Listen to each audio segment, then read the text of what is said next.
Folks, welcome back again. This is your old pal Hondo doing another video for you on the Gerber Gator Jr. light pack machete.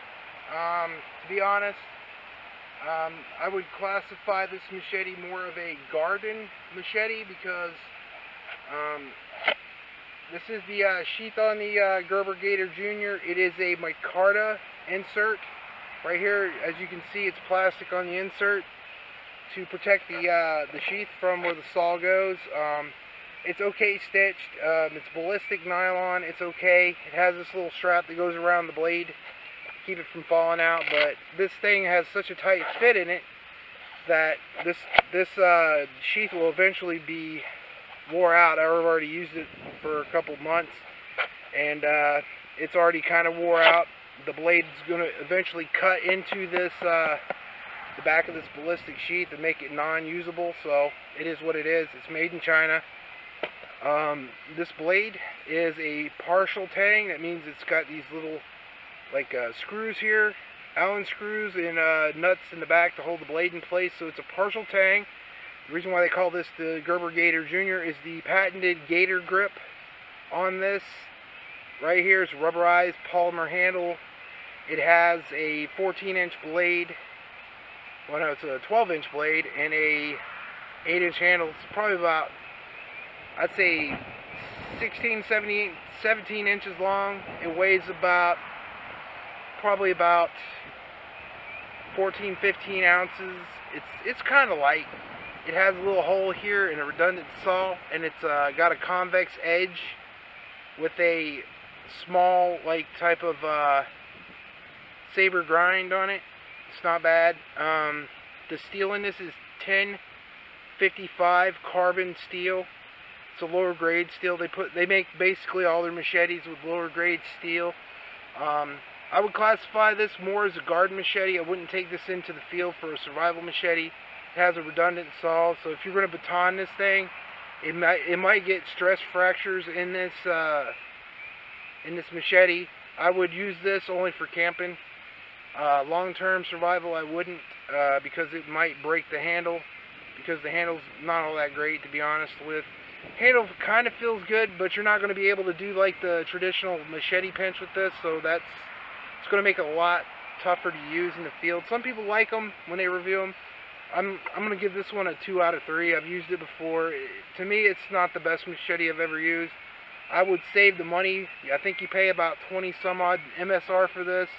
Save the money and buy yourself a 12-inch Tramontina and maybe a Ontario sheath like the one I reviewed before would be a better option than this one. I'm not a fan of it, but we're going to test it out, show you what it can do. I've used it before. I'm not a fan of it, but it works for what it is. You know, basically why I do these reviews is because it's basically what I can find in my area.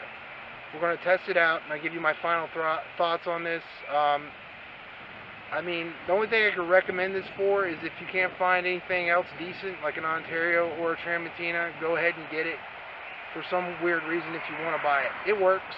It's not bad, but it's not like my favorite machete, okay? That's just my own personal opinion. It's a hit and miss when you buy these Gerber machetes, so it's up to the consumer, not the person who's testing them. I'm not a professional by any means, but we're going to test it, see how she can work on small wood and then bigger wood carving and the like. We're going to start. I'm going to cut up some 1-inch diameter wood with this, see how it does.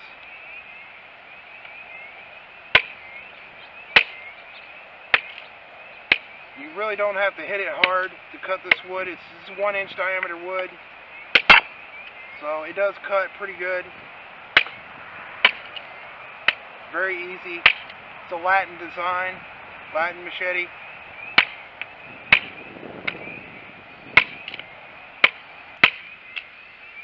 It cuts fairly good. It's not bad. It doesn't take much to really cut it.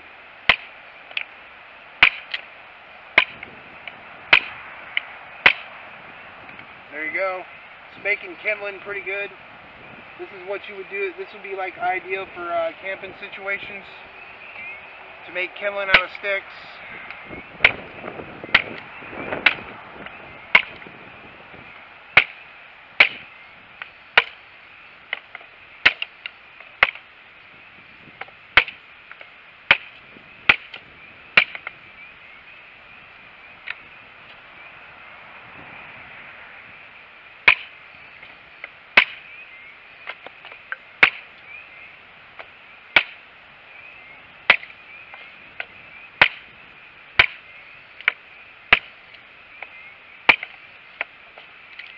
This is a 2-inch diameter wood.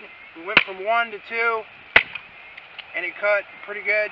There's no dings in the blade so far. Now we're going to move up to 3-inch diameter wood, which this is right here.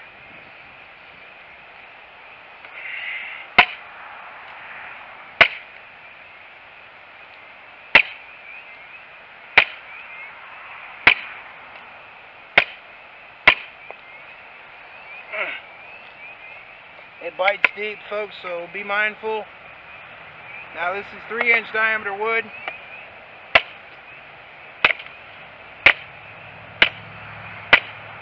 And this is all hardwood, by the way. This is 3-inch diameter apple wood. This stuff is as hard as nails.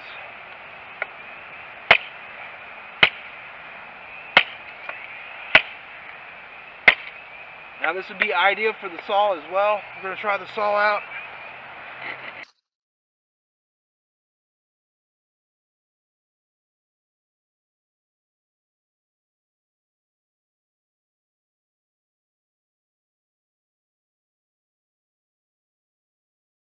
So there you go. That was the saw. Basically that's about as thick of wood that you want to use the saw for. It's okay. It'll carve pretty good too. You know, if you want to carve with a tent peg.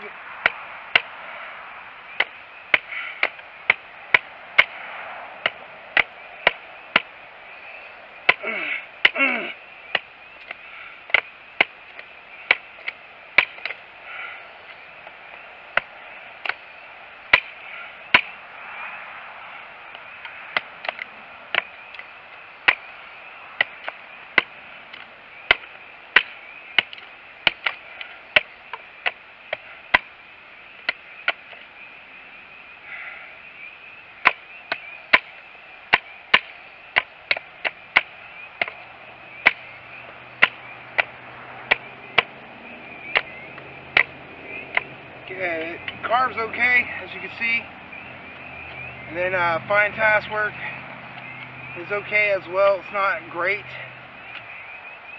but it's usable. You know, if you want to press cut with this, it's going to be really hard because the blade's so thick, but it does press cut, as I show you here. It does it, but it doesn't do it very well because of the and it hurts right here on the back, and you may hit your hand on the saw. Like I said, it's not that great for a press cutter. Little spot here where it's 90 degree, you could strip bark with it if you want. It works like that as well. Like I said, you can carve with it, but you can't really choke up on it. That's one of the reasons why I don't like this one too much. But it is what it is. And to be honest, it's an okay machete. I mean, 4-inch diameter right here. This is exceeding its max chopping capability. The way you want to chop with it is you want to make a big chop in it, you know, and then make a big X right here, chop into it deep, and then start working it. You don't have to hit it too hard. You just want to basically get it in there.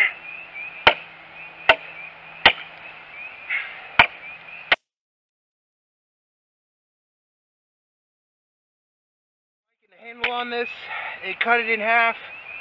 Pretty good. It's not bad. It's 4 inches of wood.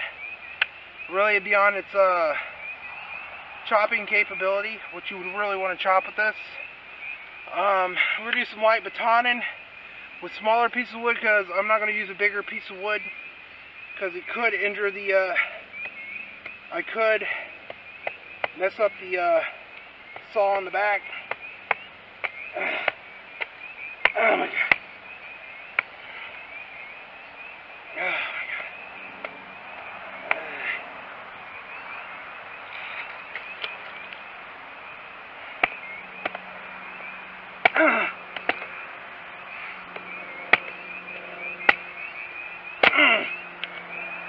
Baton's okay, it's not the best, but you gotta whack the back of the saw just to baton it, which is not a good thing, you know.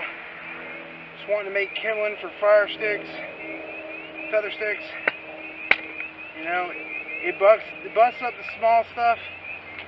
Try a bigger piece again here to baton.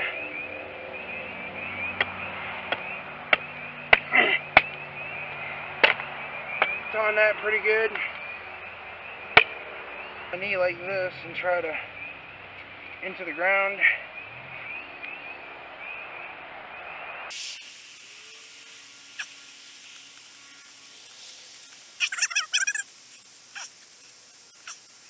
There you go. There's the feather sticking for you folks.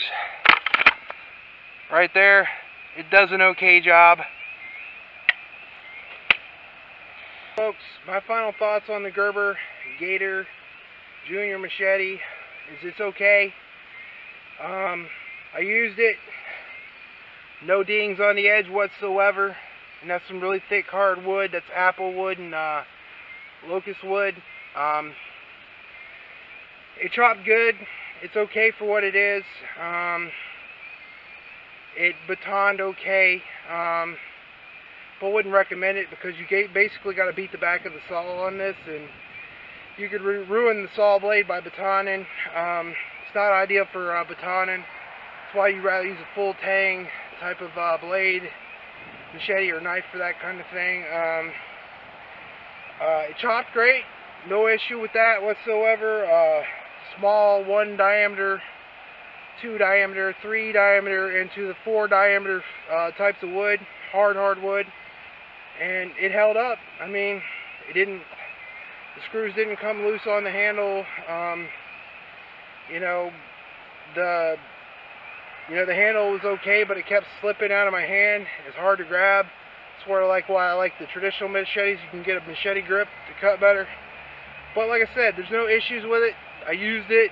It's okay. You know, it feather sticked okay, but not great. Maybe if I was using a softer wood, it'd probably feather stick a little bit better. But I'm still going to stand by saying this one is like a 2 out of 5 stars because it's just a lot of variables on this for long term. This was just a short term test, but I've used it before in the field. I've not had any issue with it so far. It's an okay buy for a Latin machete. Go ahead and get it if you can't find something else. Well folks, I hope you like the review and testing on the Gerber Gator Junior 14-inch blade. If you do, please hit the like and subscribe. If you don't, go ahead and leave a comment and tell me what you think about this product. If you got one, if you had any issues with it, go ahead and put it in the comments down below. And y'all know what you can do. You put God first. He puts you first every time. And you know what else, YouTube? God loves you. So is your boy Hondo. Peace out, YouTube.